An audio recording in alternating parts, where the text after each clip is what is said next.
내일 바로 이제 답안지를 궁금해하는 분들이 많았는데 짜잔. 대통령이 굉장히 오랜 순방 기간을 마치고 귀국을 합니다. 성남 서울공항으로 들어오는데 그러면서 누가 귀국 행사에 마중을 나갈 것인가 관심이 많았는데 답은 나왔습니다. 다 나갔나? 김민석 국무총리도 나오고 정청래 대표도 나온다. 왜 이런 결정이 이루어졌을까요?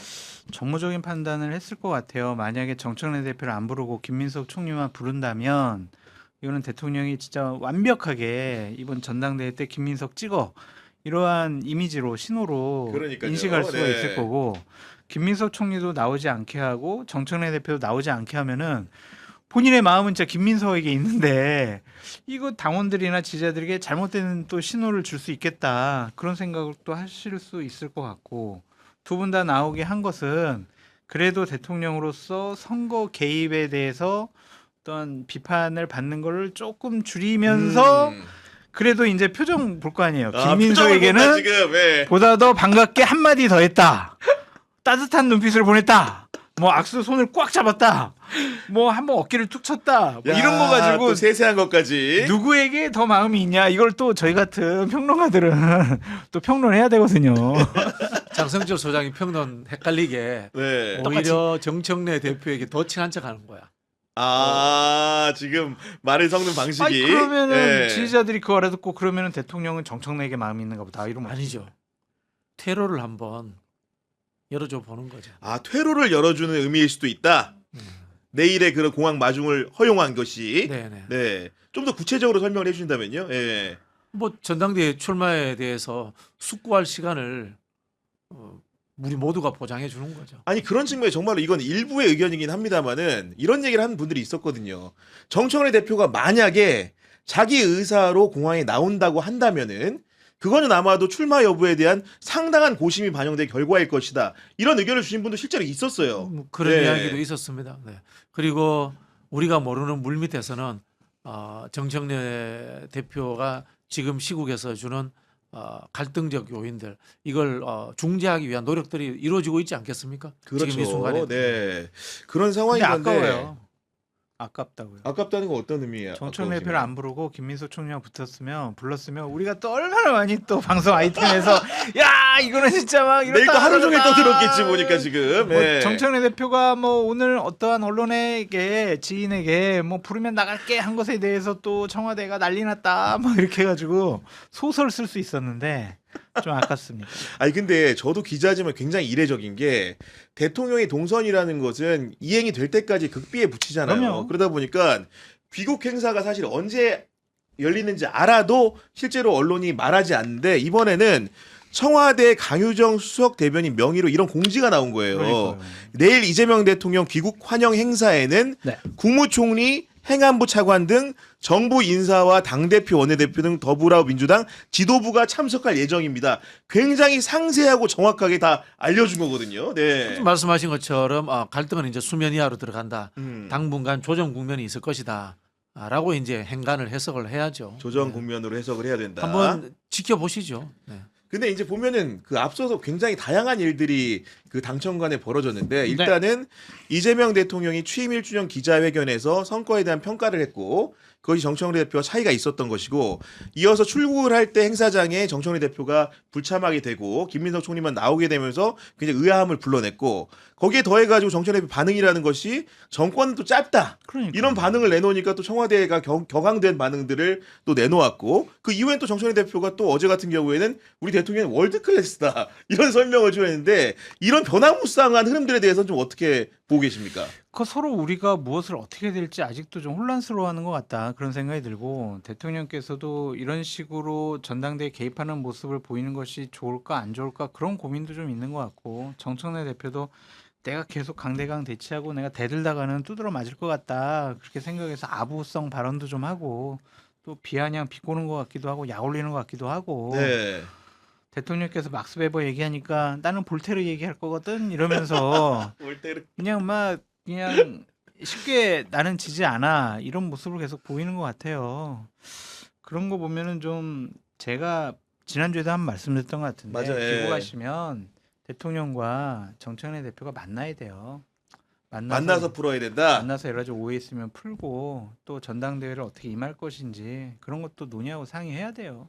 당 대표랑 집권 여당 출신의 대통령이 자꾸 안 만나면요 서로 이간질 시키는 사람들 많이 있거든요. 그렇지. 이미 직접 중간에 애들 만나서 많이 생기는 거고. 자, 아니, 너는 진짜 내 사람 아닌 것 같아. 나 이제 너 반대편 할 거야. 이렇게 확실하게 생각하시든지 아니면은 그래 정청래에게 한번 기회 더 줄까? 뭐 하실지 그건 직접 한번 만나시라 그렇게 말씀드려요. 아니 근데 저는 선배 좀 이재명 대통령 그래도 아시니까 좀 이렇게 여쭤보는 건데 우리 장 선배가 얼굴 표정이나 동작에도 의미가 있다고 말씀 주셨는데 이재명 대통령 평소에 볼 때 실제로 자기 감정을 잘 숨길 수 있는 사람이요 아니면 그게 노골적으로 드러나는 부류의 사람에 속하는 거예요. 글쎄요, 뭐 표정은 모르겠습니다만 네. 말을 애둘러 하진 않습니다. 눈빛. 예를 들자면은 뭐 우리 하정우 수석 출마하지 마. 그랬는데 그건 진심이었던 거예요. 당시에 안 했으면 진심이었다. 그러니까 네. 이재명 대통령 메시지를 가지고 이중플레이 하진 않아요. 그렇구나. 네, 그거는 저는 분명하다라는 생각이 들고요. 이 상황에 대해서 저는 이렇게 말씀드렸어요. 우는 애에게는 떡 줘야 됩니다. 아 우는 애기한테 떡을 줘야 된다. 예, 떡을 줘야 됩니다. 그게 오히려 달랠 수 있는 방법이다. 떡을 줘야 되고 네. 우는 게 아니라 반항하는 것 같은데요. 그런가요?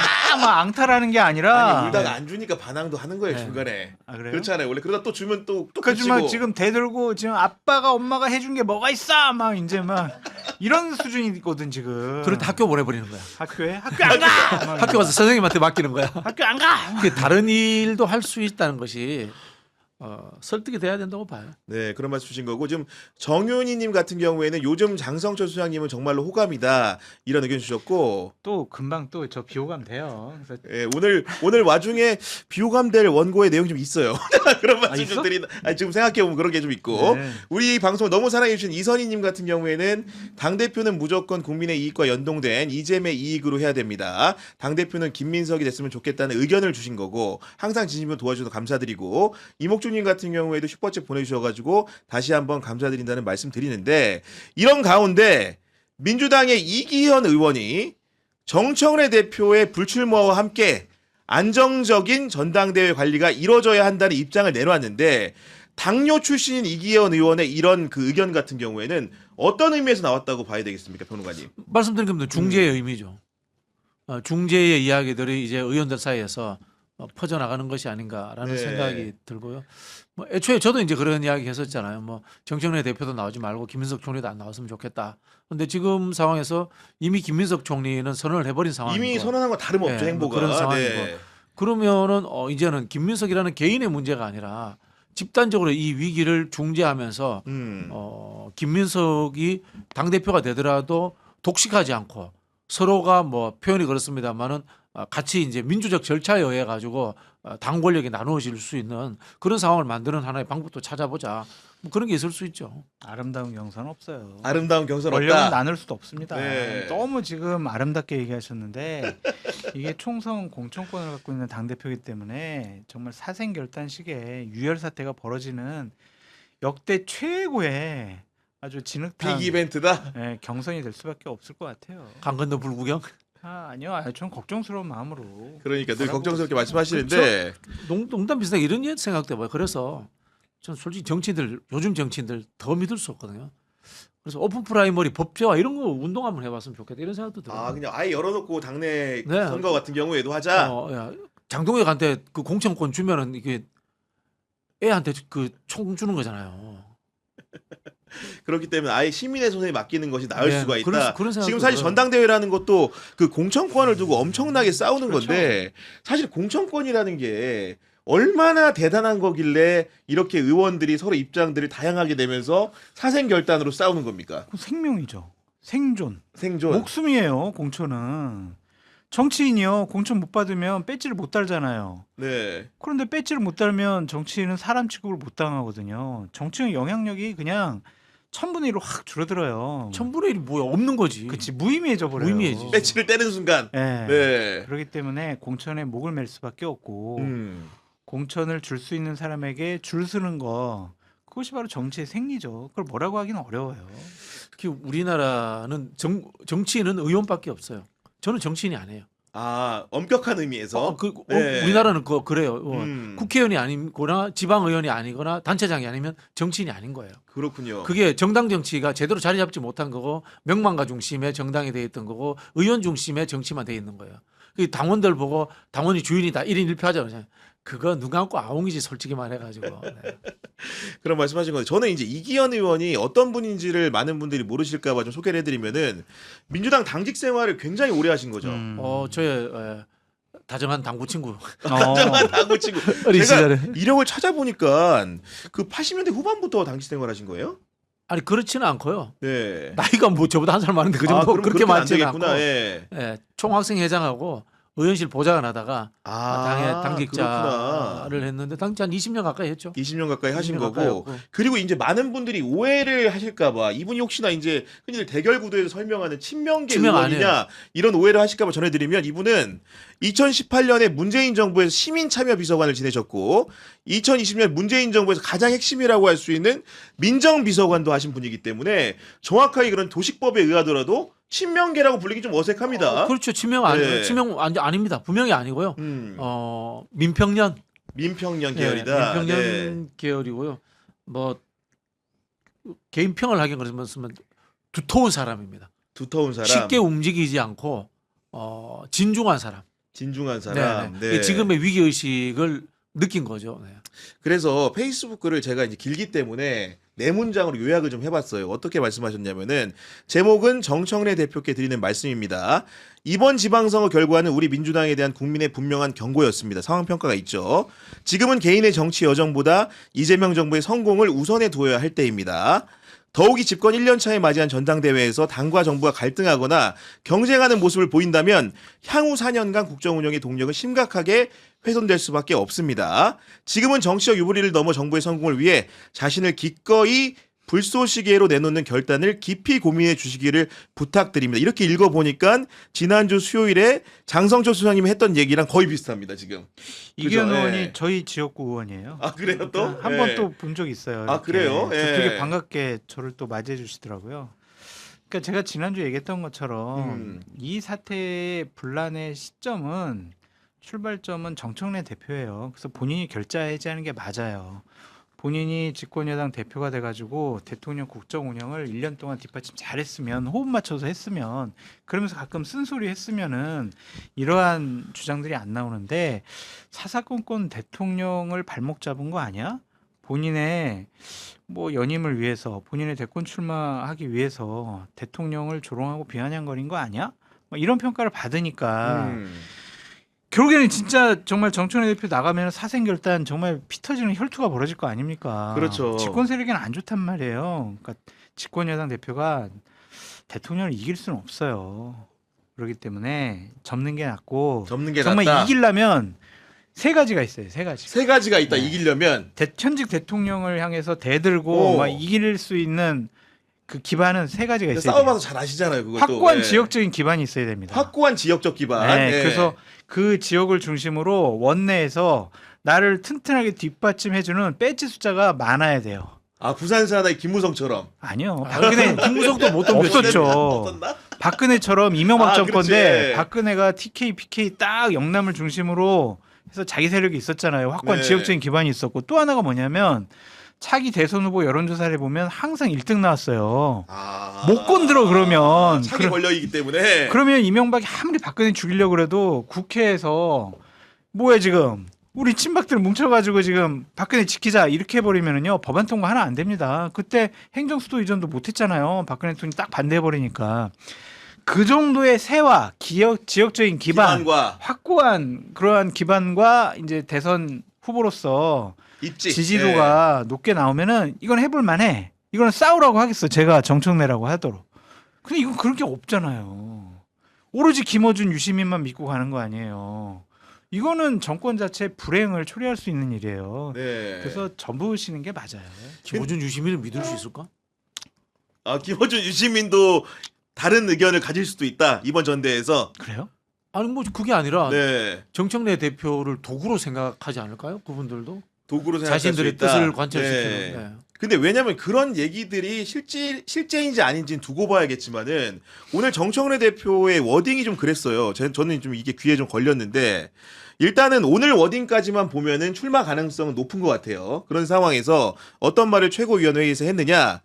일부 언론에서는 친청파가 어떻고 친석파가 어떻고 저도 알 수 없는 악의적 갈라치기에 골몰하고 있다라고 비판을 했는데 친청파, 친석파라는 시원은 공교롭게도 뉴스공장에서 김어준 공장장이 처음 한 구분이거든요. 맞아요. 근데 이거를 분명히 알고 한 것인지 아니면 최근에 현상적으로 그 다툼을 보고 한 것인지 알 수 없기 때문에 누굴 콕 집어서 했다 말은 못하지만 그 말을 듣고 상당수의 기자들은 이 얘기는 뉴스공장에서 나온 말인데 이런 생각을 했단 말입니다 지금. 저 말이 맞다면은 뉴스공장부터 법적 조치를 취해가지고 당내 분란을 일으킨 프레임 전쟁에 개입한 김어준 씨를 먼저 좀 문제 삼아야 되지 않을까라는 생각이 들고 친석이다라고 정청래 대표 입에서 얘기한 거는 프레임을 네. 그렇게 잡고 싶어 하는 것 같아요. 프레임을 그냥 반명, 친명 이런 구도로 가면 또 대통령과 대든다, 분란 일으킨다, 뭐 이러한 비판 받으니까 이거는 대통령과의 싸움이 아니야. 이건 김민석과의 싸움이야. 어떤 김민석?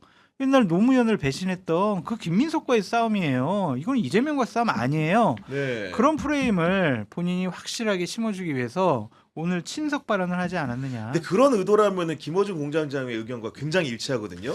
네 보면은. 네. 그래서 제가 말씀드리는 게 네.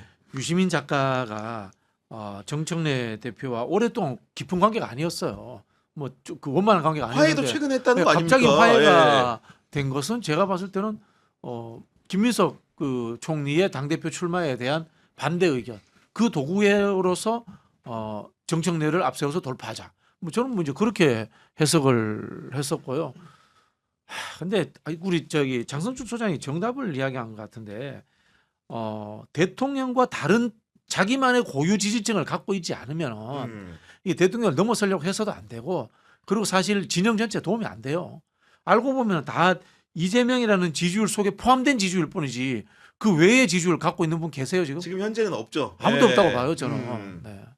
그렇기 때문에 그런 말씀 주신 거고 그렇다고 한다면 지금 이기현 의원이 이렇게 어떻게 보면은 나름대로는 세게 들리는 말을 한 건데 이후에 이제 정청래 대표가 출마 선언을 한다고 한다면 언제 할지 모르겠으나 지금 다음 주쯤이라는 얘기가 들리는데 그 사이에 다른 의원들도 비슷한 시기에 입장 표명이 잇따를 수 있다고 보십니까? 잇따를 수 있다고 봅니다. 네. 앞서도 말씀드렸지만 이기현 의원이라는 분이 가볍게 움직이는 사람이에요. 두꺼운 사람이에요, 진짜. 두꺼운 사람이구나. 네. 예. 그 여러 의견들을 취합을 해서 이 흐름이 잡힐 수 있다라는 본인이 판단이 있었을 거예요. 아 그런 맥락이 있기 때문에 본인 혼자 움직인 건 아닐 수도 있다. 네. 이분이 뭐 방송 출연도 안 하는 분인데 요즘 방송을 갑자기 나오더라고요. 네, 그렇군요. 보니까 예. 그 말도 굉장히 잘하셔요. 유연하게 해요. 저희 전에 유연하고. 방송 같이 한번 해봤어요. 예. 네. 그런 생각이 좀 드는 건데 우리 장수환님 보시기에는 만약에 현역 의원들이 정청래 대표를 상대로 이런 불출마를 독려하는 듯한 입장이 잇따른다고 한다면 그게 본인 의사결정에 어느 정도 반영이 될까요? 반영 안 될 것 같아요. 반영 안 돼요? 정청래 예. 대표는 더 반감만 커질 것이고 정청래 대표의 출마를 접게 할 수 있는 사람은 김어준, 유시민밖에 없을 것 같아요. 그분들이 아유 정 대표님 죄송합니다. 이번엔 당신을 못 밀겠어요. 혼자 가서 싸우세요. 이러면은 홀로 단신으로 어떻게 정청래 대표가 싸우겠어요. 그래서 다른 의원들이 이렇게 하는 거는 야 이거 작업하고 있네. 진짜 이 사람들 내가 가만 안 두겠어. 이러한 반발심만 더 크게 하지 네. 않을까 그런 생각이 듭니다. 근데 이거는 이제 이기현 의원이 그럼 친석일까? 친석일 가능성도 아예 없는 분이에요. 아니 그러니까 저도 그렇게 느껴서 네, 말씀드리는 겁니다. 정치적 지금. 성향상 네. 친석일 가능성이 아예 없는 분이에요. 그러니까 그렇기 진짜 때문에 중립지대에 이제 어떻게 보면 있는 중립지대에서 다툼이 되는 전당대회를 좀 만들지 말자. 화합형으로 이제 관리형으로 가자. 그 문법에 따르면 이런 식의 주장이신 건데 실제로 될 확률은 좀 어떻게 보십니까? 정청래 대표만 출마 안 하면 아주 그냥 재미없는 아무도 신경 안 쓰는 그런 전당대가 되겠죠. 근데 정청래 대표가 출마를 계속 고집을 하게 되면은 이거는 거듭 말씀드리지만 사활을 건 한판 승부가 될 수밖에 한판 승부가 없다.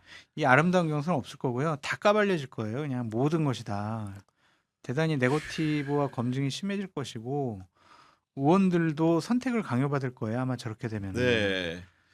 지금 부산 미가이님 같은 경우에 우리 또 방송 애청자시죠. 잼통님 해외 순방 성과는 온데간데 없고 온 방송이 정청래 얘기네요. 이 기괴한 현상을 언제까지 봐야 합니까? 의견을 주셨고요. 해피님 같은 경우에는 정청래가 당대표 되고 이재명에 뭘 했다고 떡을 주나요? 이렇게 하시면서 박지원 원장님 아마도 떡주라고 하셔가지고 댓글창에 이제 좀 이렇게 의견이 있었다는 말씀 전하고 영우님 같은 경우에는 혹시 정청래가 당대표 불출마하겠다고 전달해서 공항에 부른 거 아닐까요? 제 생각입니다. 그러니까 물론 뭐 이럴 수도 있겠죠. 개연성이라는 건 언제든지 존재하는 거니까요. 6274님 같은 경우에는 장성철 소장님 솔직히 이잼 괜찮으시잖아요. 갈짓자 그리지 좀 마시고 도와주세요. 살다 장 소장님에게 비판 아닌 아부 부탁을 다합니다. 소장님께 슈퍼챗 날릴 줄 생각도 못했습니다 하시면서 5만 원이나 큰 돈을 이제 슈퍼챗 보내주셨습니다. 반이라도 지금. 저 주세요. 반이라도.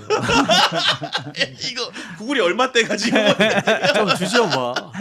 그 제가 아까 우는 아이 떡 준다 그랬나요? 네. 그 잘못된 속담인가? 원래 우는 아이 아니에요. 그 한데 이제 그 또 다른 떡 주는 거 있잖아. 미운 아니, 놈떡 하나 더 준다. 뭐냐면은 떡의 귀착지가 네. 그분이다 보니까 아니, 그 저기- 사람만 떡을 왜 주냐 이런 의견인 거야. 그러니까 떡줄 수 있다고 봐요. 미운 놈떡 하나 더 준다 이런 이야기도 그러니까 있잖아. 우리 평론가님 말씀 같은 경우에는 대승적 차원에서 떡을 주다 이런 설명이었던 건데 떡 줘야 돼. 그런 의견이신 거 파이트 이륙님 같은 경우에는 슈퍼챗 보내주셔서 너무나 감사드리고요.